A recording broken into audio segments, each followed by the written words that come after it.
इस्लामाबाद में इत्तेहाद तंजीमात अल मदारिस दीनिया के इजलास के बाद मुश्तरका एलामिया जारी कर दिया गया है। एलामिया में मुतालबा किया गया कि मदारिस एक्ट कानून बन चुका है, फौरी तौर पर उसका गेजेट नोटिफिकेशन जारी किया जाए। इजलास के बाद प्रेस कॉन्फ्रेंस से खिताब करते हुए जमीयत उलमा इस्लाम के सरबरा मौलाना फजल रहमान ने कहा है कि हम पार्लिमानी और आईनी रास्ते से मसला हल करना चाहते हैं। किसी ऐसे जाल की तरफ नहीं जाएंगे जिससे मसला लटक जाए। उन्होंने कहा कि मुल्क में अमनो इस्तेहकाम चाहते हैं, कुव्वत से बात मनवाना नहीं चाहते। प्रेस कॉन्फ्रेंस से अपने खिताब में मुफ्ती मुनीबुर रहमान ने कहा कि ये एक्ट पार्लियामेंट के दोनों ऐवानों ने मंजूर किया।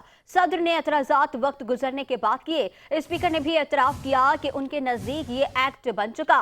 उन्होंने कहा कि अगर हुकूमत ने गजट नोटिफिकेशन जारी न किया तो दोबारा इजलास करके लाया अमल तय करेंगे। इजलास में मुफ्ती तकी उस्मानी, प्रोफेसर साजिद मीर और दीगर उलमा भी शरीक थे।